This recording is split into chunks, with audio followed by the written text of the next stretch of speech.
9th standard mathematics அதில் second chapter மெய்யெண்கள் real numbers. அதில் சும்மா ஒரு இன்ட்ரொடக்ஷன் மட்டும் பார்த்துடலாம். இப்போ நம்பர்ஸை பற்றி நமக்கு நல்லாவே தெரியும். சரியா? ஃபஸ்ட் இதிலேருந்து ஆரம்பிக்கலாம். நம்ம நேச்சுரல் நம்பர்ஸ் இயலெண்கள் 1, 2 என ஆரம்பிக்கும். அடுத்தது முழு எண்கள் ஹோல் நம்பர்ஸ் 0லேருந்து ஆரம்பிக்கும். அடுத்து இன்டீஜர்ஸ் முழுக்கள், அது வந்து மைனஸ்லேருந்து ப்ளஸ் நம்பர் வரைக்கும் முழு எண்களாகவே வரும். ஒரு தசம எண்களோ ஒரு விகிதமுறை எண்களோ அந்த மாதிரி எதுவும் வராது. Q அப்படின்னா விகிதமுறை எண்கள், அதாவது தொகுதி பகுதி பின்ன வடிவத்தில் இருக்கும். நியூமரேட்டர் பை டினாமினேட்டர் ஃபார்மில் இருக்கும். அப்போது இயலெண்களை காட்டிலும் முழு எண் பெரியது. அதாவது முழு எண்குள்ளே தான் இயலெண் இருக்கும்.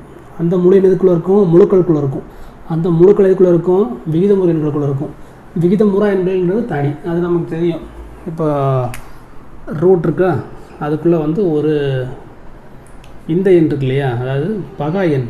இப்போ 3, 7 இந்த மாதிரி ரூட்டுக்குள்ளே விகிதமுறா பகா எண்களை போடும்போது நமக்கு என்ன கிடைக்குன்னா, இதோடைய ஆன்சரை வந்து முடியவும் செய்யாது, திரும்ப திரும்ப அதே எண்களை வராது, அப்படியே போய்கிட்டே இருக்கும்.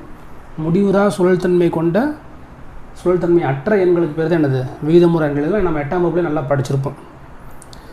விகிதமுறை எண்கள் என்னது?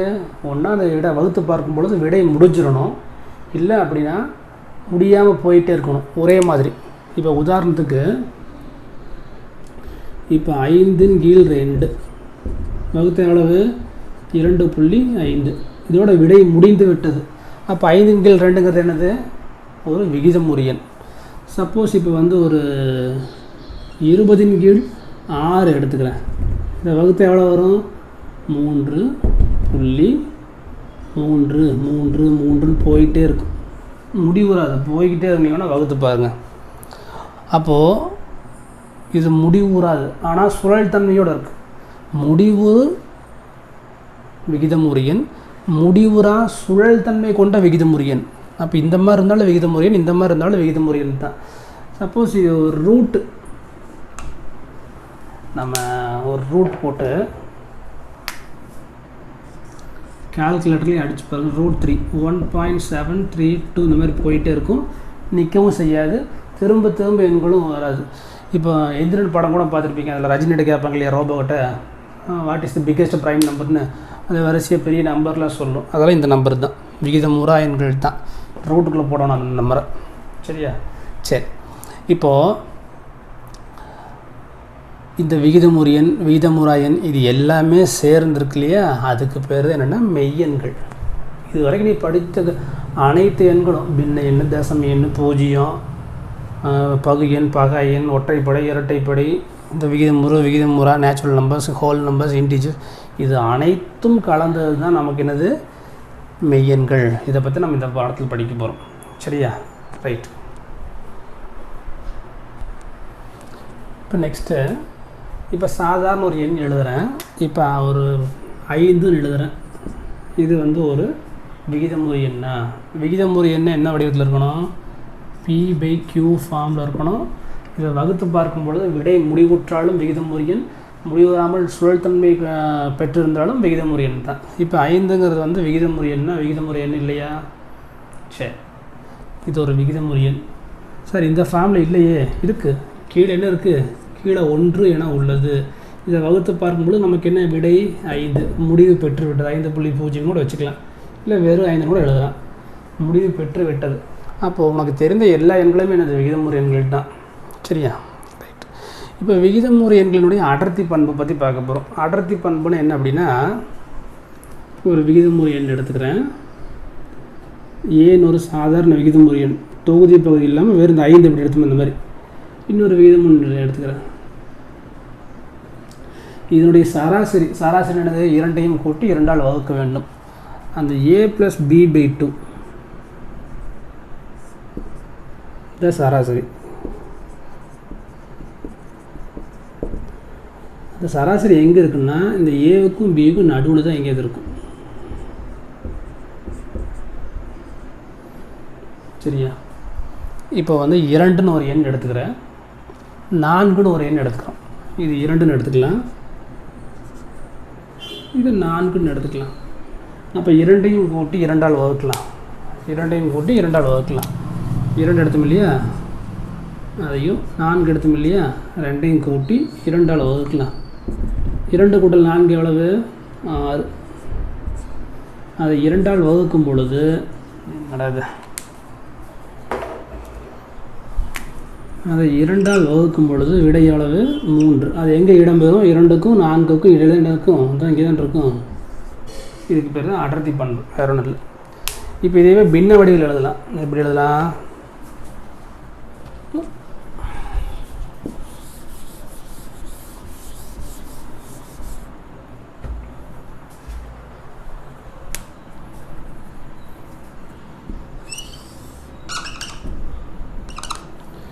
இப்போ P/Qன்னு ஒரு எண் எடுத்துக்கிறேன், R/Sன்னு ஒரு எண் எடுத்துக்கிறேன். சரியா? இதில் P/Q இருக்கு இல்லையா, அது வந்து சின்னது, R/S வந்து பெரியது. அப்போ மாற்றி கூட போட்டுக்கலாம், எங்கேனாலும் எடுத்துக்கலாம்.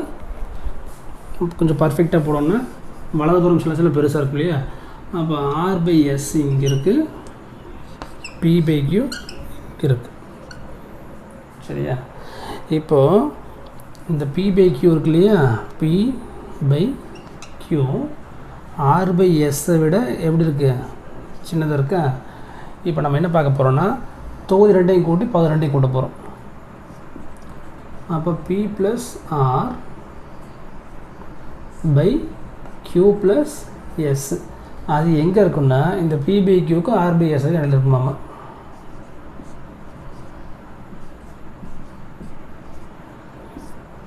இப்போ நம்ம A+B+A+B/2 ஒன்று போட்டோம் இல்லையா, அதே தான் இங்கே. என்ன அது தொகுதி பகுதி இல்லாமல் இருந்துச்சு, இங்கே தொகுதி பகுதியோடு இருக்குது, வேற ஒன்றும் இல்லை. சரியா? இதை வைத்து கணக்குகளை பார்ப்போம். சரி, இப்போ அடர்த்தி பண்புனா அப்போ என்னது? ஏவுக்கும் பிக்கும் இடையில தான் A+B/2 இருக்கும். P/Q மற்றும் R/Sக்கு இடையில தான் P+R/Q+S இருக்கும். சரியா? சரி, இப்போ எக்ஸசைஸ் நம்பர் 2.1 அதில் முதல் கேள்விக்கு போயிடலாம். 11/3 என்பது படத்தில் உள்ள எந்த பகுதியை குறிக்கும்? சரியா? அப்போ 11/3 வகுத்து பார்க்க வேண்டும். எப்படி வகுக்கிறது? சாதாரண நீள் வகுத்தல் தான். அப்போ 3 முறை 9, மீதி 2, 0 வேணும் நிறைய போட்டுக்கலாம். அப்போ முதல் ஒரு 0 திறக்கலாம். அப்போ எத்தனை? 6 முறை. எவ்வளோ வரும்? 18. மீதி இன்னொரு 0 திறக்கலாம். அப்போது 6 முறை. அப்படியே போயிட்டே இருக்கும். 6 6 6 6 6ன்னு போயிட்டே இருக்கும். அப்போ நம்ம 3 புள்ளி ஒரு 6 7 அதோடு நிப்பாட்டிக்கலாம். சரி, அப்போது நம்ம குறிக்க வேண்டியது எங்கே இருக்குது? 3.6. அப்போ 3க்கும் 4க்கும் இடையில மாற்றி போட்டுட்டுனா 3க்கும் 4க்கும் இடையில.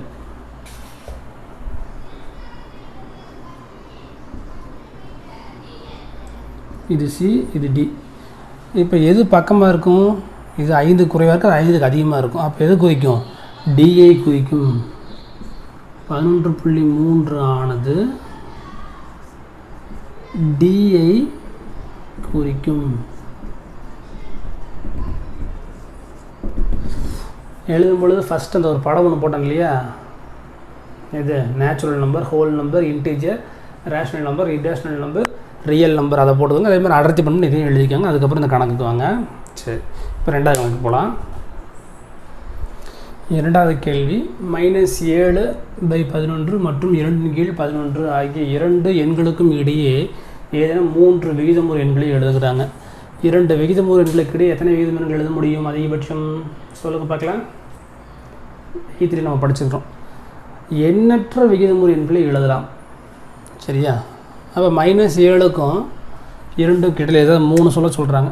ஒரு -6/11, -5/11, -4/11. இதுவே போதும், நேரடியான விடை. ஏன்னா பகுதியும் ஒரே மாதிரி தான் இருக்குது, அதனால் நம்ம இது எழுதினாவே போதும். சரி, இப்போ 3வது கேள்விக்கு போயிடலாம். 3வது கேள்வி என்ன? பின்வரும் எண் இணைகளுக்கு இடையே எவையேனும் 5 விகிதமுறு எண்களை காண்க. அதில் முதல் கேள்வி 1/4 மற்றும் 1/5. இது ஆல்ரெடி நம்ம எங்கே படிச்சிருக்கிறோம்? 8ஆம் வகுப்பில் படிச்சிருக்கிறோம். 5 விகிதமுறு எண்கள் கேட்குறாங்க. சரியா? சரி, இப்போ இந்த 4 இருக்குது, இங்கே 5 இருக்குது. இரண்டு பகுதிகளையும் ஒன்றாக மாற்ற வேண்டும். இரண்டு பகுதிகளையும் ஒன்றாக மாற்ற வேண்டும். 2-3 முறை இருக்குது. அந்த அடர்த்தி பண்பு படித்தோம் இல்லையா, இரண்டையும் கூட்டி 2ஆல் வகுக்க வேண்டும். அப்படி வகுத்துட்டே போகலாம். அது கொஞ்சம் ரிஸ்க்கான வேலை. 2ஐயும் கூட்டி 2ஆல் வகுக்கணும். இங்கே பாருங்கள், இங்கே 1/4 இருக்குது, 1/5 இருக்குது. இரண்டையும் கூட்டி 2ஆல் வகுத்தால் ஒரு எண் கிடைக்குமா? அந்த 2 எண்களையும் 2ஐயும் கூட்டி 2ஆல் ஒன்று வகுத்தா இங்கே இன்னொன்று கிடைக்கும். அது 2ஐயும் கூட்டி வகுத்தா இன்னொன்று கிடைக்கும். அப்படியே மாறி மாறி இரண்டுடைய சராசரி போட்டுகிட்டே போகணும். அது கொஞ்சம் லேட் ஆகும். அதுக்கு பதிலாக ஒரு மாற்று ஏற்பாடாக இப்போ மேலே போட்டோம் இல்லையா, பகுதி 2 ஒரே மாதிரி இருந்துச்சா, அப்போ ஈஸியாக போட்டு இங்கே பகுதி 2ஐ ஒன்றாக மாற்றலாம். இப்போ 1/4 மற்றும் 1/5 ஆகிய 2 எண்களுக்கு இடையே ஏதேனும் 5 விகிதமு எண்களை எழுதுகன்னு சொல்கிறாங்க. சரி, இப்போ 4க்கும் 5க்கும் எது மீச்சியமாக 20. அப்போ அதை 20 வர மாதிரி மாற்றலாம். அப்போ 1/4 1/5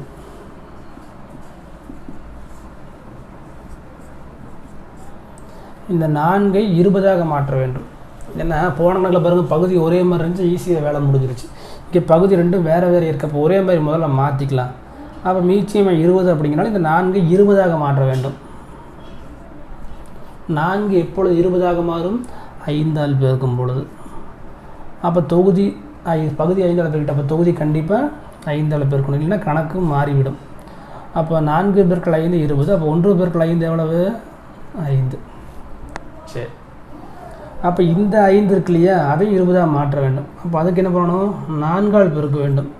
5 × 4 20. 1 × 4 4. சரி, இப்போ 1/4 எப்படி மாறிடுச்சு? 5/20ஆக மாறிவிட்டது. 1/5 எப்படி மாறி இருக்குது? 4/20ஆக மாறி இருக்குது. அப்போ இந்த 4/20க்கு 5/20க்கு இடையில் எவ்வளோ எண்கள் இருக்கும்? நிறைய எண்கள் இருக்கும். நம்மளால் பார்த்த உடனே சொல்ல முடியறதில்ல. சார் ஒன்றுமே இல்லையே சார் நினைக்கக்கூடாது. அப்போ என்ன பண்ணிக்கலாம், இங்கே ஒரு 0 போட்டுங்க. அப்போ மேலே ஒரு 0. அப்போ 4 × 50 200. 1 × 50 50. அப்போ இங்கே 200ஆக மாற்றிட்டோமா, இங்கே 200ஆக மாற்றுங்க.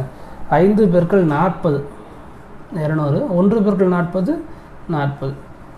அப்போ 1/4 எப்படி மாறிடுச்சு? 50/200ஆக மாறிடுச்சு. 1/5 எப்படி மாறிடுச்சு? 40/200ஆக மாறிடுச்சு. சரியா? அப்போ 40/200க்கும் 50/200 கடையில் எவ்வளோ எண்கள் இருக்கும் சொல்லுங்கள். அப்போ விடை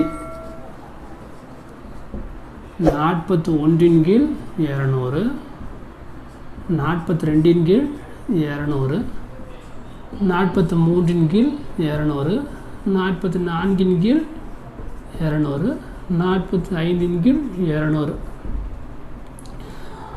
புத்தகத்தின் பின்புறத்தில் உள்ள விடைகளுடன் ஒப்பிட வேண்டாம். அவர்கள் வேறு வழியில் போட்டிருப்பாங்க, நம்ம வேறு வழியில் போட்டிருக்கோம். அதனால் அதை ஒப்பிட வேண்டாம். இதுவும் சரிதான், அதுவும் சரிதான். எண்ணற்ற விகிதமுறைகள் இருக்கும். நம்ம ஏதோ ஒரு 5 மட்டும்தான் எழுதுகிறோம். அதை பற்றி கவலை கொள்ள வேண்டியதில்லை. இப்போ அடுத்தது 2வது கேள்வி. 0.1 0.11 0.1 மற்றும் 0.11. சரி, இப்போ முதல்ல இதை பின்ன வடிவத்தில் மாற்றிக்கலாம். 0.1 எப்படி எழுதலாம்? 1/10. 0.11 எப்படி எழுதலாம்? 11/100. எனக்கு 2 தசமம் இருக்கு இல்லையா? சரி, இப்போது இங்கே 100 இருக்குது, இங்கே 10 இருக்குது. ரெண்டையும் முதல்ல ஒரு மாதிரியை மாற்றலாம். எப்படி மாற்றலாம்? ரெண்டுக்கும் பொதுவான எண் போடலாம். அப்போ இங்கே 100 இருக்குது, இதை 100ஆக மாற்றினோம்னா 10ஆல் பெருக்கலாம். அப்போ தொகுதி என்ன ஆயிரும்? 10ன்னு ஆயிரும். அப்போ 10/100 11/100 ஒன்றுமே இல்லாத மாதிரி ஆயிரும். அதனால் 1000ன்னு மாற்றிக்கலாமா? அதான் கொஞ்சம் ஈஸியாக இருக்கும். அப்போ 100 எப்பொழுது 1000ஆக மாறும்?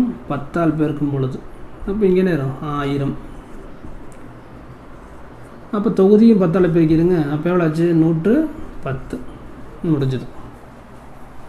அப்போ இங்கே 1000ஆக மாற்றியாச்சா? அப்போ இங்கேயும் 1000ஆக மாற்றுங்க. 100 எப்பொழுது 1000ஆக மாறும்?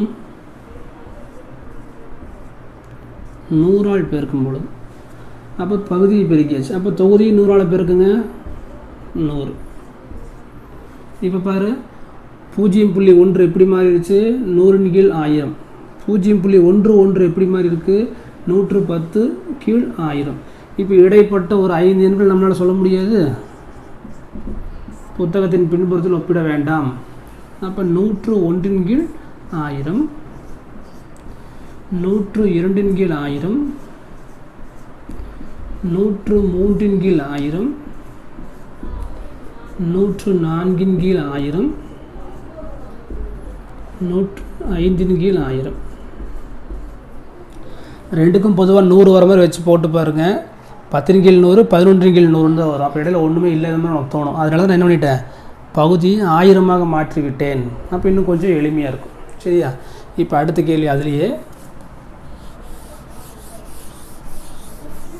3/3 அதனால் முடிஞ்சது இல்லையா இந்த பயிற்சியை. 3/3 இப்போ என்ன கொடுத்துருக்காங்க, -1 மற்றும் 2. -1க்கும் -2க்கும் இடையே விகிதமுறு எண்கள் கேட்குறாங்க. அப்போ -1 -2 பகுதி என்ன இருக்குது, 1 1. நம்மளுடைய எய்ம் என்னது, பகுதியை ஒரே போல் மாற்ற வேண்டும். சரியா? அப்போ இதை 10ன்னு மாற்றிடலாமா, இதையும் 10ன்னு மாற்றி தான் ஈஸியாக இருக்கும். 5 2லாம் மாற்ற வேண்டாம், ஒரு 10 மடங்காக மாத்திரம் ஈஸியாக இருக்கும். அதுக்காக தான். அப்போ 10ன்னு போட்டால் -20 கீழ் 10 -10 கீழ் 10ன்னு வந்துடும். அப்போ இங்கே 10ன்னு மாற்றிக்கலாம், இங்கே 10ன்னு மாற்றிக்கலாம், எது வேணாலும் போட்டுக்கலாம். நமக்கு என்ன, பகுதி ஒரே மாதிரி இருக்க வேண்டும். சரியா? அப்போ இங்கே 10 வரைக்கும் என்ன பண்ணணும், இதை 10ஆல் பெருக்கணும். அப்போ தொகுதி 10ஆல் பெருக்குங்க. -2 × 10 -20. இங்கேயும் 10ஆல் பெருக்கிடுங்க. அப்போ 1 × 10 10, -1 × 10 -10. இப்போ -1 எப்படி மாறிடுச்சு, -1 -1 1 மாற்றி அதை -10 10 மாற்றிட்டோம். -2 எப்படி மாற்றினோம், -2 1 எழுதி -20 10 மாற்றிட்டோம். சரியா? இப்போ இடைப்பட்ட விடைகள் சொல்லி பார்க்கலாம். அப்போ -11 10, -12 10, -13 10, -14 10, -15 10. இந்த மாதிரி எழுதிட்டே போகலாம். சரியா? இதோட இந்த பயிற்சி முடிஞ்சிருச்சு. இது அப்படியே நோட்டில் எழுதிக்கங்க.